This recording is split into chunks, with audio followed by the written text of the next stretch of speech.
Hey guys, this is EckhartsLadder. Hello and welcome to another video. I wasn't planning on uploading today, but we got some really interesting news that I thought I would break down. Now, admittedly, this is only a pretty small excerpt from a newspaper article, but it's got some really interesting morsels in there, and I think there's a reason why it's gotten so much attention. Anyway, Ian McDiarmid, of course, the man who portrays Emperor Palpatine somehow in both the original and prequel trilogies, gave an interview about the English theater scene and how it's recovering with the pandemic and some other struggles that it's had. The end of the interview, of course, focuses on his most famous mainstream role, that of Emperor Palpatine, and we get a couple of interesting sentences. First of all, he talks about the possibility of Palpatine returning after his death and the rise of Skywalker, and sort of shrugs off the possibility. I think I have to accept that, thanks to my ungrateful granddaughter, my annihilation was finally final. Then he continues talking about how Palpatine could potentially return in other forms and says, but of course, Vader is back in the new Obi-Wan Kenobi television series, so I suppose it's not impossible that one day his mentor might be discovered once again skulking in the shadows. So this is very, very interesting. Ian McDiarmid is basically hinting at the fact that Palpatine could, or I would say actually will, be appearing in the Obi-Wan Kenobi television show. This is actually pretty rare for Star Wars actors. Temuera Morrison basically hid his participation in The Mandalorian Season 2 and the fact that the Book of Boba Fett was filming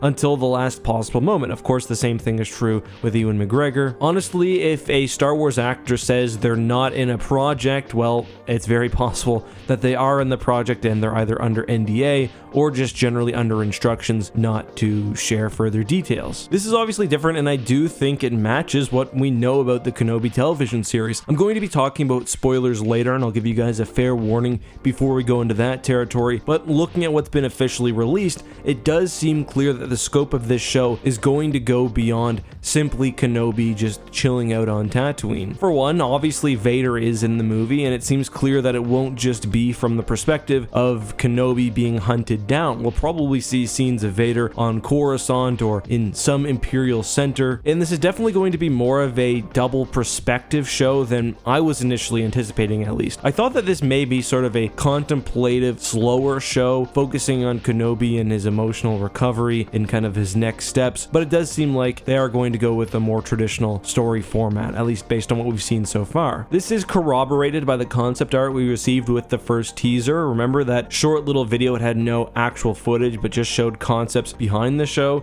We see, for example, an Imperial base, one that could even be within the old Jedi Temple. We see what could be the inside of Vader's fortress or another Imperial facility. We see several towns, and in this shot we even get a hint of Palpatine's potential appearance. This looks like Vader may be taking a hologram message from Palpatine or somebody else. When we get to the topic of leaks, there have been a few, and again, spoiler warning, I can't tell you whether these have been true or not, but if they are, I don't want you to come back all frustrated with me. But anyway, leaks at this point have only sort of touched the broad strokes of Kenobi. We know, most likely, that he will be facing off with Darth Vader not only once, but according to LRM Online, twice at least. And more interestingly, in my opinion, I'll link to this below, Star Wars Newsnet reported, and this was corroborated by others including Jordan Mason, that the Skywalker twins, and in particular Leia, would have a major role in the story. My guess is this: Palpatine probably targets Bail Organa, aka one of my favorite Star Wars actors, Jimmy Smits, who we've heard is returning, for some political reason, and Leia is thus caught up in that, whether she's kidnapped or something else. That forces Obi-Wan Kenobi out of his seclusion and into the open, because although he is meant to protect Luke, it makes sense that Bail Organa would come to him if he needed help. Then we get the Inquisitors and perhaps the eventual confrontation with Vader, but of course we can see how Palpatine could be involved in all of this, given that he may be pulling the strings. Another very exciting possibility that I would love to see is flashback scenes to the Clone Wars era. Thankfully, despite it being, well, 16 years since the prequels and Revenge of the Sith, most of the actors certainly look like they could be made to look like their former selves with a little bit of makeup. I would also personally love to see Padme return. I just think there's so much more to her and Anakin's story that we didn't see,